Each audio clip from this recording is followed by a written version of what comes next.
Usiruhusu kicheko chao kikuzuie. Usiruhusu kosa moja likufafanue, kwa sababu thamani yako haipo kwenye makosa yako, bali iko kwenye mambo yote unayofanya vizuri. Siku hiyo hakuna aliongeza kusema kitu, sio kwa sababu waliogopa, lakini kwa sababu walielewa.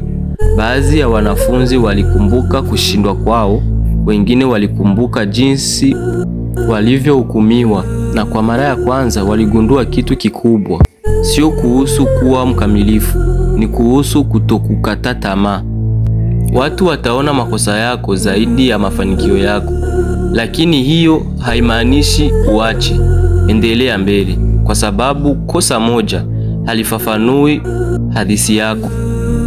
Kama umewahi kuhukumiwa kwa kosa moja, comment nitaendelea, na kumbuka wewe ni zaidi ya makosa yako. Hit your mind, son.